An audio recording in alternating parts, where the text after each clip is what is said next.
من وطن الكرامة.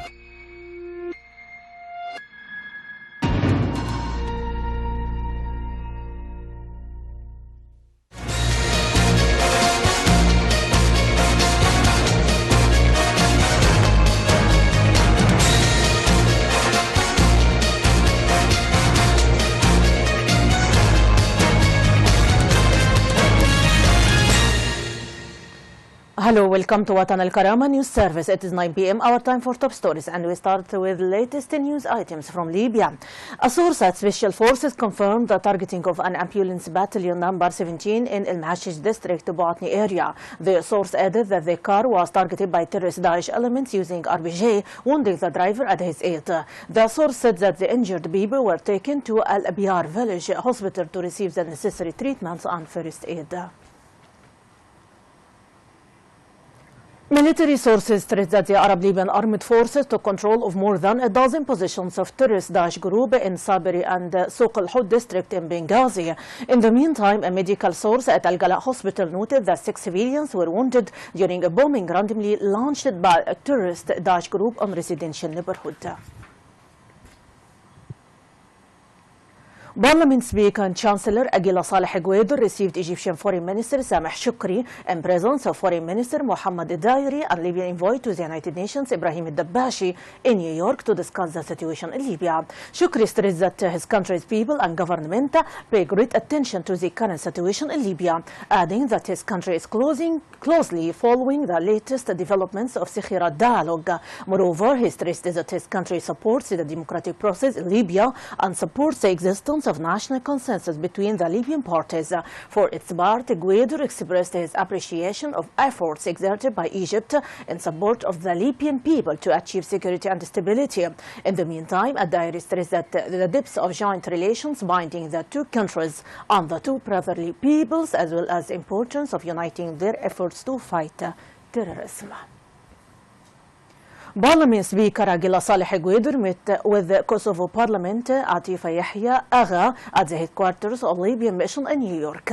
Media advisor to Parliament Speaker Hamid Safi noted that the meeting came at the official invitations of the President of the Republic of Kosovo, Atifa Yahya Agha, to Parliament Speaker Aguila Saleh Guaido.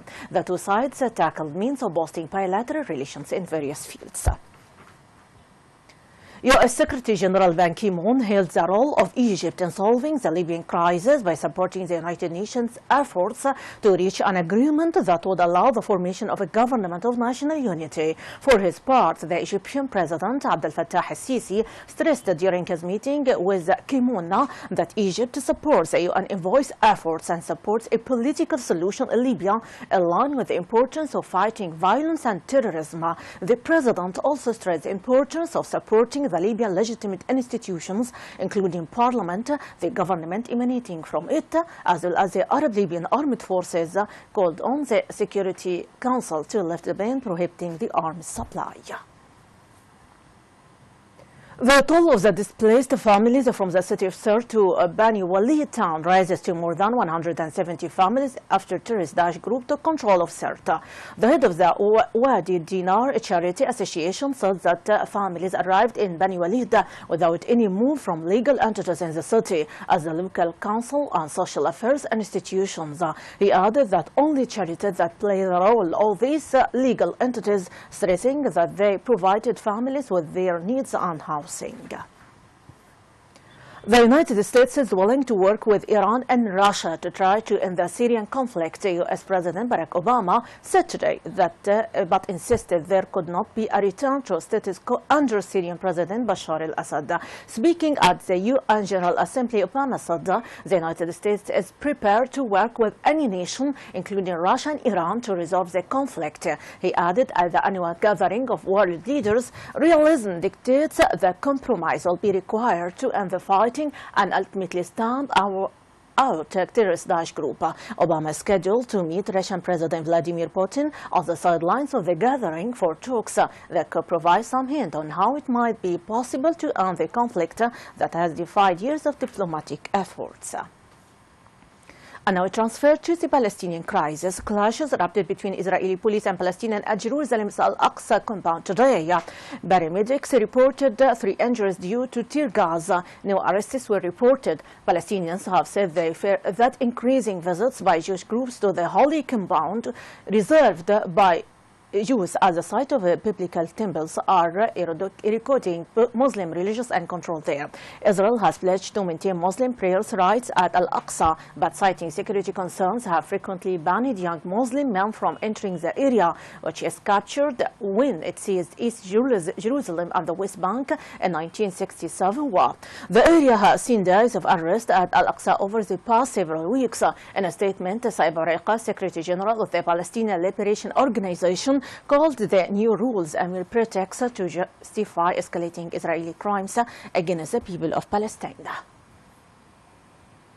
And now about Afghanistan and Taliban crisis. Afghanistan military sources said that Afghan forces preparing to retake Kunduz. Taliban insurgents broke into the main prison in Afghanistan northern city of Kunduz today, freeing hundreds of fellow militants hours after militants captured much of the city, to security officials said.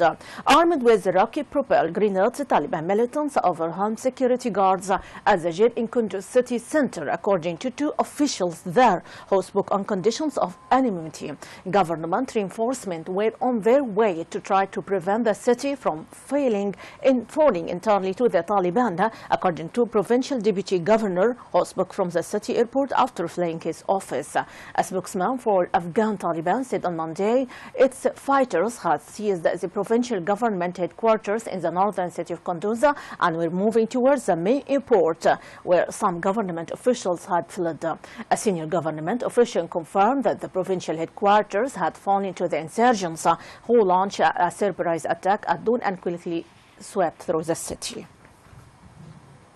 And about also the crisis, but now between Turkey and PKK, a 9-year-old girl was killed and 5 people were wounded when a rocket fired by Kurdish militants hit a house in Bismil district of Diyarbakir province in southern Turkey. In southeastern Turkey, the local governor office said the Kurdish insurgents have targeted an armed police vehicle, but instead struck a 3-story house in the mainly Kurdish town of Bismil. It said in a separate incident today, 5 children were wounded when a bomb tore through a street in the Turkish city of Diyarbakir. Hospital officials said our deadly clashes in recent weeks have followed the collapse of a ceasefire by Kurdish elements.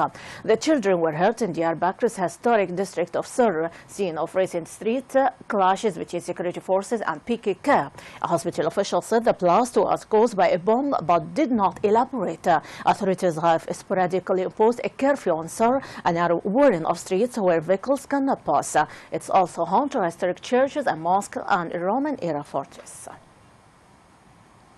And now we transfer to elections in Catalonia. The Catalan and Scottish independence movement, the 2 strongest in Europe, are entering a new phase with lessons to be learned from each other's experiences so far. Separatists won a clear majority of seats in Catalonia's parliament in regional elections, deepening its confrontation with the Madrid government. Despite the passions and raised hopes, both the Scots and the Catalans face a tricky road ahead with the poor central government as well as business, banks and European Union officials arrayed against them. And neither side enjoys overwhelming support from their own population, but they will at the very least remain a thorn in the side of politics in Britain and Spain for some years. My audience, that is the wrap-up of our top stories for today. For much more, you can check our website www.watanalkarama.tv. Thanks for being with us. My greeting, Rانيا البليدى.